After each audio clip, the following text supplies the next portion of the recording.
Hi folks, and welcome back to my channel. If you're familiar here, it's lovely to have you join me again, and if you're new here, it's lovely to have you. Welcome. And I do apologise for my croaky voice. It's been gone basically for almost a week now. It has improved a little bit today. It was really not worth talking at all because it was just air coming out. So there is a slight improvement today, but hence the delay in sharing a video with you because I literally couldn't record last week. So thanks for your patience as well. So here I am working on story 2 in my album, and this is the sort of layout that I'm hoping to sort of recreate. Again, you know what I'm like? I can't remember who I got this image from, who the original creator is. I do apologise. I'm terrible for this. I need to work on that. Okay, I really need to get better at that. Bear with me. I will improve. I'll make it a goal for January. So anyway, so here I am just cutting up my page size. So I'm working outside the page protector in a 6x8 album. So in fact, is it a 6x8 album? Because it's probably more like an 8x10. But the page protectors are about 6x8. Is that right? So yeah, the standard album size basically. And the majority of products that I use for this story are from Lora Bailora. So it's a European company, and it's the December Vibes series.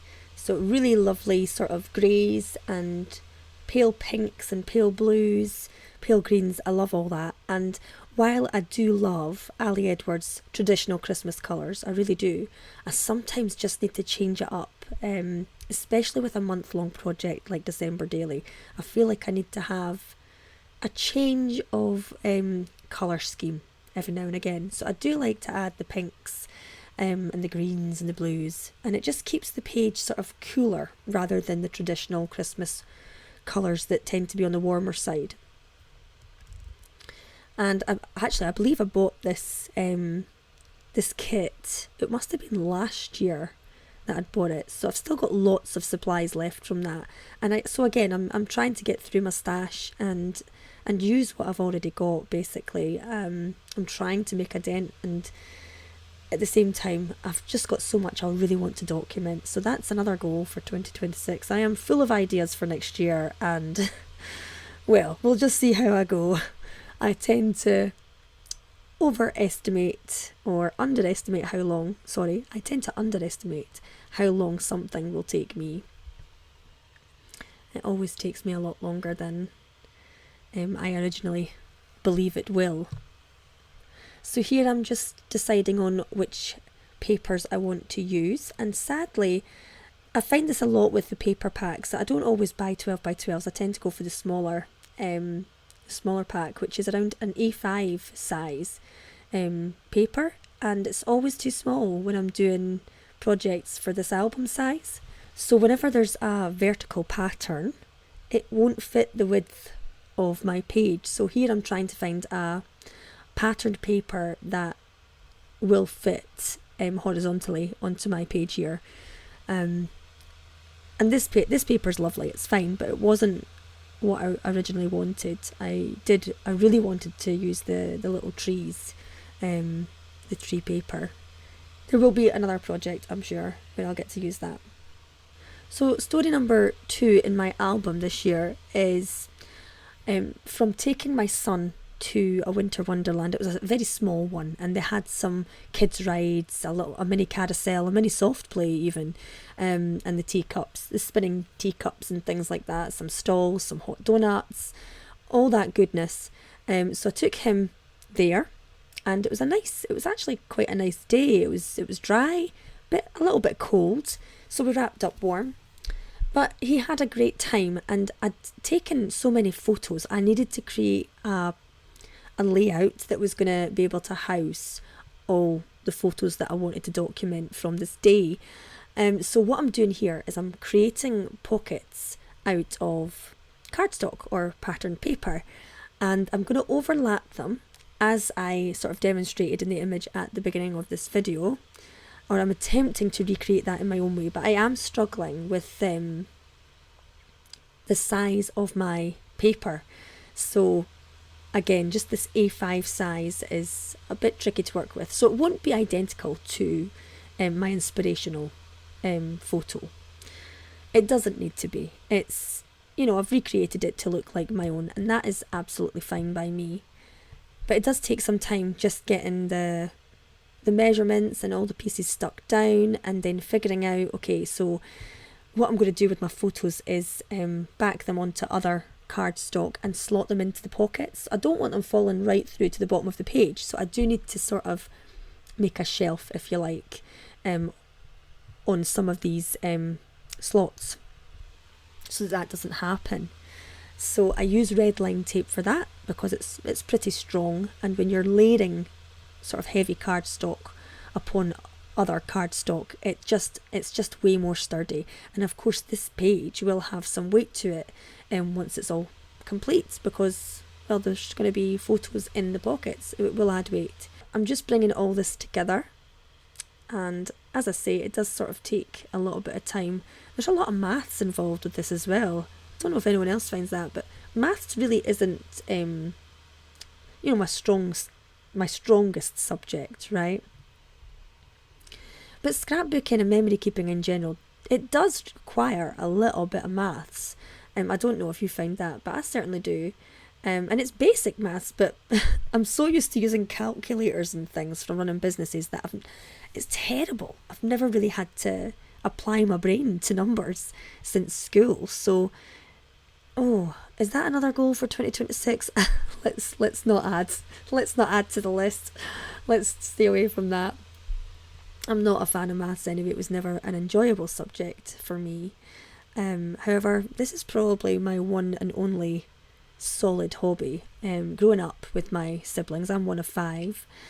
They were all into drawing and painting and any sort of other arts and crafts. I wasn't.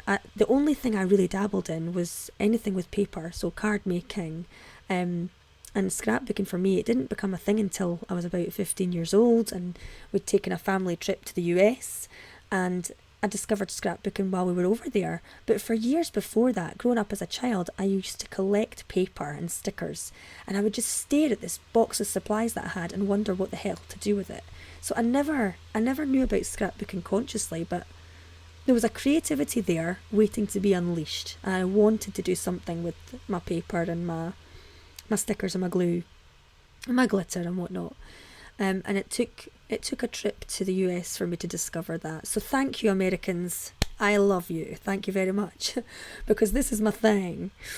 I don't do anything else still, even now. It's paper craft for me, and paper craft only. I don't really have an interest in knitting or sewing or painting or anything like that. It's paper. It's paper for me. And on the logical side, I love music, and I'm quite musical, and I used to be a dancer. I was a professional dancer in my 20s, so I mean, I suppose it could be considered creative, but I think it's sort of balanced. I think it sort of involves both creativity, or the left brain and the right brain, to do those sorts of things.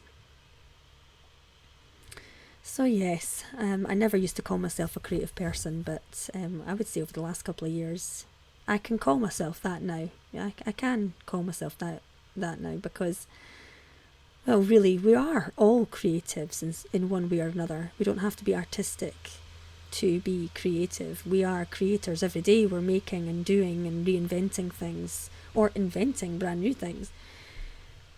I think it's called being human. The human experience, isn't it? Now, I'll warn you, with this video being around 30 minutes long, there is a high chance that I'm going to get all philosophical, like I was just getting there, and going down deep rabbit holes and talking about all the deep stuff. It is a risk. It's risky being here. I have to be honest with you about that. This is one of my favourite vellums from the Ali Edwards kit. Now, I can't remember if it's this year's kit or last year's kit, but it's little rabbits and reindeer and igloos and snowflakes. I love it, and I love the white on the white. I think that's beautiful, the white vellum. with the white accents. Very, very nice. Such an easy product to sort of put off using because you sort of get a bit scared that you're going to do something wrong with it, you know, inverted commas there. Which is impossible really, isn't it? But it's always the fear that you're going to use it on the wrong project. When you've got an item or a patterned paper that you love, there is always that fear of, oh, should I use it in this project or should I save it for another time?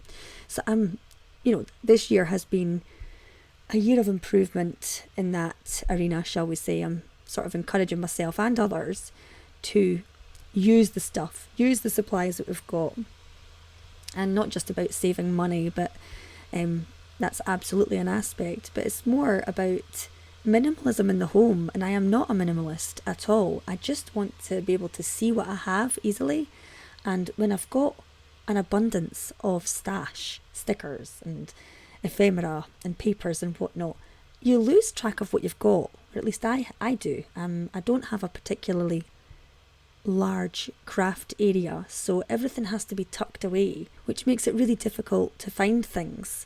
So I need to simplify how I create and how I scrapbook and tell stories. I need to make my creative sessions easy to accomplish, and so having more stuff is actually burdensome in ways. Having said all that, I still have the same temptations that you do, no doubt. If I see Ali Edwards' latest kit, I always am like, oh, I really want that. I love Citrus Twist, but they stopped sending to the UK, which is a bit of a pity. Maybe it's saving my pennies, but it's definitely a pity. I used to love Citrus Twist kits. And since Brexit, they're not sending to the UK. It must just be the costs of it. It's quite a shame, actually. Thanks, Brexit. And for the record, while I'm not particularly political, I did not vote for that. I was not in the yes vote for Brexit.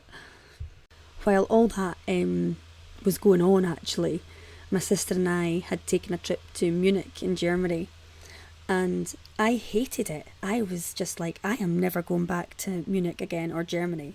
To hell with the Germans, I was thinking, because they must have been really angry with the Brits, because we were treated really poorly everywhere we went. So, for example, now I know if you're from America, you'll call the pavement a sidewalk, but in the UK we call it a pavement or a path. So the pavement was probably around 4 meters wide, probably wider than that, actually. And my sister and I are just off the train, and we're walking down the path towards our hotel, and we're tucked into one side, and there's other people coming towards us on the other side of the pavement, right? So there's plenty of space for everyone, but because they've seen us, they started walking towards us as if to walk right into us. And there was even a guy in a wheelchair who started wheeling straight towards me, into me. And I'd got such a fright. So I jumped out the way, and I did actually get angry. I just thought, what the heck's going on? So that was one of our first experiences in Munich. Not particularly nice. I've not got the vibe that the people are friendly there. It wasn't until I got home, actually, I realised, oh, it must have been Brexit, they're annoyed at us thinking we've voted for that, and actually we're not even from England, we're from Scotland, right? And there's a vast majority of the Scots didn't vote for Brexit at all. And so there was one other day we were in there, we went to a restaurant for our dinner, and of course we're in Munich, so we expect that everything's in German. However, there are lots of tourists, so I also expected there to be an English menu. So of course upon arrival I asked for the English menu, and they told us, no, sorry, we don't have English menus. And yet I saw tables next to us with English menus. So it wasn't a case of they didn't have any left. They were just being rude and just saying, no, we don't have that.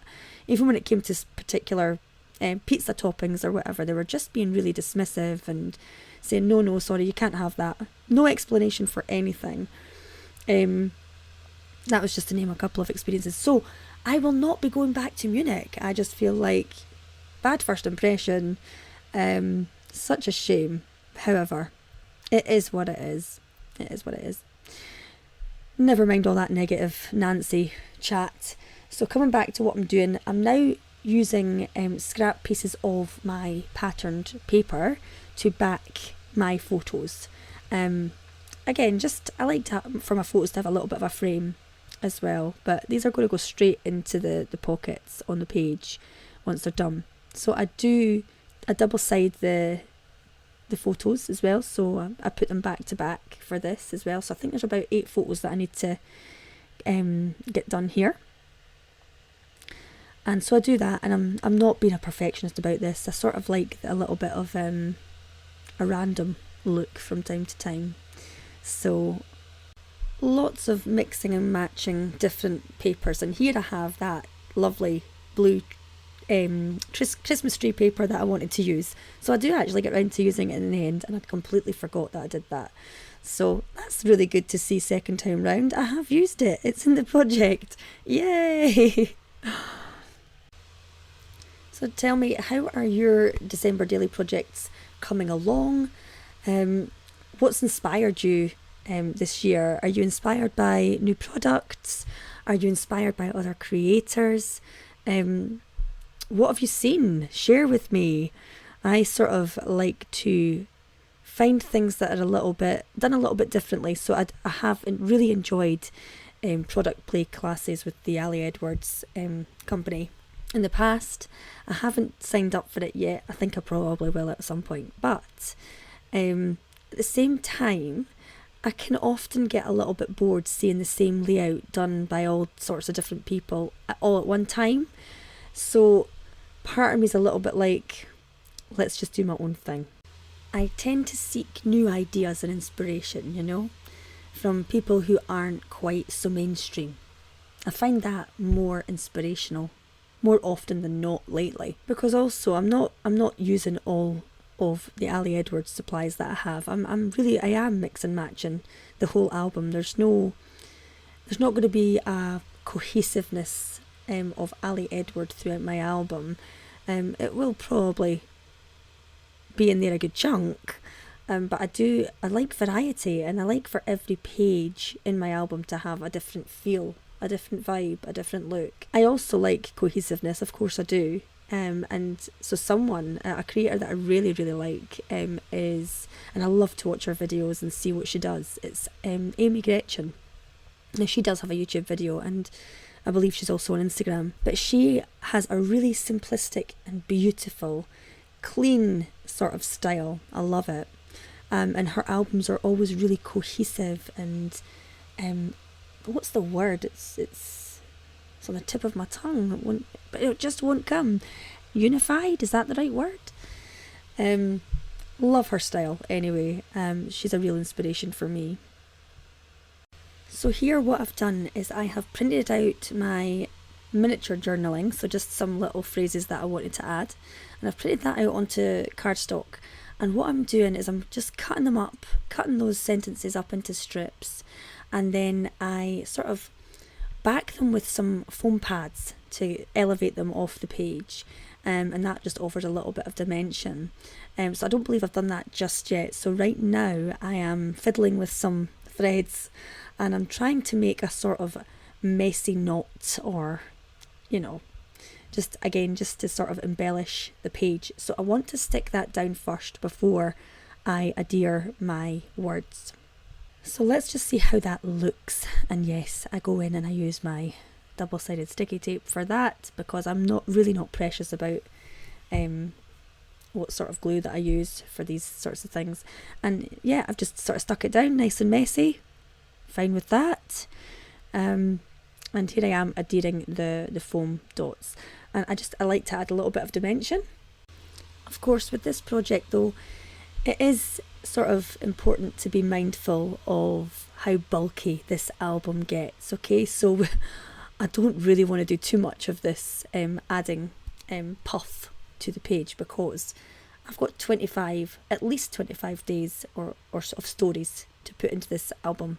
And I might actually take my album up to 31 days this year. I haven't done that in a couple of years, but I've got quite a lot going on after Christmas that I would really like to document as well. So I'm going to need to be very mindful about my layout designs going forward and keeping them fairly minimal in terms of padding and puffiness, which is a bit of a shame because I did sort of want to do a full page shaker pocket, and I suppose there's potential that I might still do that without having to make it bulky, but I'm just going to have to wait and see. I know what I'm like. I can be really quite impulsive, and once I've made a decision, it's really difficult to change my mind. So I'm wavering at the moment. Nothing's set in stone in terms of decisions. Just thoughts at this stage, just thoughts. But there. So I do like, I have loved the Lora Bailora stickers and their December Vibes kit. It's such a beautiful pack. Again, I said at the beginning, I love the colours, but I do like the little icons as well. So the fa la la la tag, the little caravan that's decorated with not tinsel, what do you call it, holly, the Santa hat, the stocking, and that little hot chocolate mug. They're all such beautiful little stickers, and it goes back to that feeling again where I don't want to use the wrong sticker on the wrong project. It's so daft, but I'm sure I'm not alone. There is always that little bit of fear. So now what I'm going to start doing is embellishing my photos. So there's 8 altogether. There's 4, they're double-sided, but there are 8 photos altogether. And I do a couple of them with the ribbon, and I use my tiny attacher to stick that on and bring it together. And of course I am thinking about how else to embellish the photos now. So I'm looking for tabs. I'm looking for words and phrases that I can add to my photos. I'm looking for decorative embellishments from the Lora Bailora ephemera pack there. And again, I love the puffy stickers. So there's quite a few to get through. But for me, this is my favourite part. It's the trickiest part, the embellishing, because it does require a level of creativity. You have to sort of see what you're doing before it's come together, and depending on the day I can sometimes struggle with that, but I enjoy it though. I really love doing it and figuring it out as well at the same time. And when it all comes together and you look at what you've made, it's so appealing to my eye. It's really such a nice feeling, isn't it? Seeing it completed and being satisfied with what you've made, the colours, the layout, the shapes of things, the positioning of things. It is a work of art, really, isn't it? Very artistic storytelling. So how do you feel about not so traditional colours in your December albums? With the pinks and the sort of pale mints and blues. Tell me, what do you feel about that? Are you more of a Christmas, traditional Christmas colours? Is that more your thing in December? Or do you like to sway and swing, like I do with my colour schemes? What is your preference, and what is your go-to? I'd like to know, just out of curiosity, where your opinions lie on that. Because I have noticed with many other December product suppliers, they have incorporated a lot of pinks and mints and blues over the last sort of 2 or 3 years. So there's a lot of other creators using those colour schemes in their albums. Or certainly, maybe that's what I'm looking for, so I'm seeing more of it, and straying away a little bit from the traditional colours, but not really. I mean, I do love red in my album at Christmas. I really do like that sort of candy red. It's the dark greens. I'm not such a fan of the dark greens. It needs to be minimal. I don't tend to prefer my pages that have those darker greens. And you know what the funny thing is? Green is actually one of my favourite colours. But just at Christmas time, it needs to be the reds. And as I say, I'm really liking the pinks and the mints as well, those softer pastel colours, which are usually reserved for spring, aren't they? but I think they work. They work really well in a Christmas album. But what are your thoughts? I want to know what you think and what you tend to sway towards. So it's about this point I recall that my device actually ran out of battery, so I have lost some footage because, of course, the device wasn't switched on to record the blooming content. So I don't believe you've missed much at all. I think it was maybe just that last photo that I was embellishing, and that here I am showing you them all completed anyway. And I've slowed the video right down just so that you can get a good look. I am pretty content with how these photos turned out and how they look in their little pockets. It's really appealing to my eye, and it does look quite busy. It is quite a busy layout, and I need a little bit of that in my album. I need a little bit of that in my life. But yes, no, I'm really happy with that. Glad that I used the supplies that I did, and I'm pretty satisfied. And those memories, they're so special. They're so precious to me. I suppose every year that your child gets a bit older, it's just new magic, isn't it? It feels like new magic, because they've got more character, they say more, they do more, they've become a little bit more independent, and they can tell you what it is they want to do or have or see. Yeah, such a nice sort of age. 2.5 is my son's 2.5 this Christmas, so his third Christmas. That's crazy. He's obsessed with Jingle Bells and Up on the Housetop. Now, Up on the Housetop I can listen to on repeat over and over again. I love it. But Jingle Bells becomes a little tiresome after a while. But those are his two favourite songs this Christmas. So I'll need to document that somewhere in my album as well. So what my son is singing. And if I haven't mentioned this already, I have actually got a free download where you can get access to over 250 story ideas. So these ideas can be for this year's album, or you could use them next year. There's so many stories, you could, there's no rush to do any of them, but it's just ideas for you, and it's a free download. So if you're interested in that, I'll have it linked in the description box below, and there might be a little icon in the top right corner of the screen here, directing you to that as well. But getting that prepared and organised has inspired myself a little bit. I've inspired myself with creating that and thinking outside the box for all these other story ideas that I could incorporate in December, so that it doesn't become samey every year.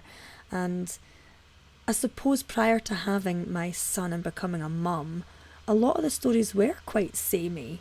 Whereas now, I'm not just telling stories about me and my life and who I'm dating and what relationship I'm in anymore. It's, as I just said, it's the magic that Christmas brings to the children, to my son, and every year's going to be telling new stories about his development, I suppose, as well, and what songs he's singing, what's his favourite part of Christmas, what has he asked for, what has he asked Santa for. There's so many stories yet to be told that will be shared in years to come. So he's a little inspiration as well for story ideas. Thank you, Clive, if you're watching this ever in years to come, if YouTube's still a thing. Yeah, got to put that out there. Hello, my boy. Yes, I'm always talking about you. What mother doesn't talk about their kids like all the time? Tell me. And actually, prior to having my son, I was a cat mum. So my cat passed when I was heavily pregnant, actually, and the grief was horrendous. And I still grieve her now, to be fair. But she was 20 years old when she passed. So many of my stories in my albums, not just December Daily, but life albums, they tend to include her an awful lot, because she was my baby. She was my first wee baby. I got my girl really in the form of a cat, and she's sorely missed, and I really, really wanted her to meet Clive when he was born, and sadly that didn't happen. But really, in hindsight, it was probably for the best. She she had a facial tumour, so she wasn't able to eat or drink in the end. So she was very uncomfortable and in pain, and I absolutely would not have had the time to give to her. You know, I could not divide myself any further than I already was after my son was born. So she passed at the right time. It doesn't make the grief any lighter though, does it? Anyway, on to a more optimistic subject. So these little numbers are Felicity Jane, and who misses Felicity Jane? Me! What a great product supplier that was. Loved her style as well, and I believe now she just does the digital stuff. And I haven't actually checked it out. That's terrible. I should really go on and have a look and see what she's doing these days. Right, I believe we have made it to the end. Thank you for sticking with me if you have done so this far. Hope my babbling has been somewhat entertaining for this rather exceptionally long process video. If you enjoyed it, please give it a thumbs up, and if you haven't already, please consider subscribing to my channel for more content like this. And until next time, boys and girls, take care. Bye for now. Bye.